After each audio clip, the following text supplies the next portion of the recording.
जयमल जी का कि उन्होंने नियम लिया था 10 घड़ी 4 घंटे 4 घंटे का नियम लिया था कि जब हम ठाकुर सेवा में जाएंगे, अगर उस समय कोई हमारे ठाकुर सेवा में आकर हमसे बात करेगा तो उसकी गर्दन उड़ा दी जाएगी। मतलब इतना एकांत ठाकुर सेवा हो कि कोई हमें विक्षेप न पहुंचावे। ये बात जब विरोधी राजाओं को पता चली, जयमल जी बड़े बलवान राजा थे और वो उस समय पूजा में होंगे, 4 घंटे निकलेंगे नहीं, तो विरोधी राजाओं ने उसी 4 घंटे में आक्रमण करने का निश्चय किया कि जब राजा अपनी पूजा गृह में चले जाएं तो आसपास से उनके राज्य को घेर करके और उसको अपने कब्जे में कर लिया जाए। बाद में राजा को बंदी बना लेंगे। जब सेना परास्त तो राजा बंदी तो बन ही जाएगा। घेर लिया। गुप्तचरों ने तुरंत सूचना दी कि नगर को घेरा जा रहा है, चारों तरफ से आक्रमणकारी सेना आक्रमण के लिए उतारू है।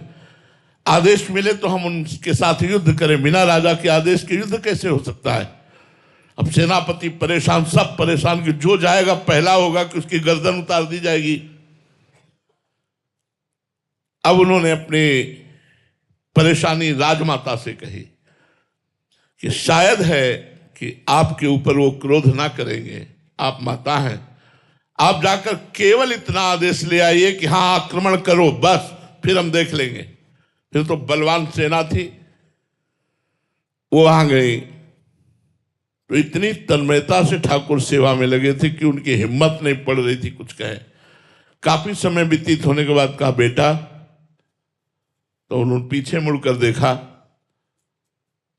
कहा बेटा इस समय आना नहीं चाहिए, पर राज्य संकट में है। इस समय आक्रमणकारियों ने चारों तरफ से पूरी राज्य को घेर लिया है। अगर आप केवल आज्ञा दे दें युद्ध की तो राज्य सेनापति कहते हैं कि हम संभाल लेंगे।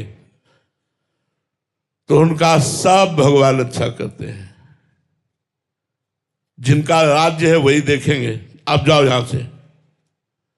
ना तो ये कहा युद्ध करो, ना कोई, बस यही कहा कि जिनका राज्य है वही देखेंगे, वही भगवान देखेंगे। चलो जाओ आप।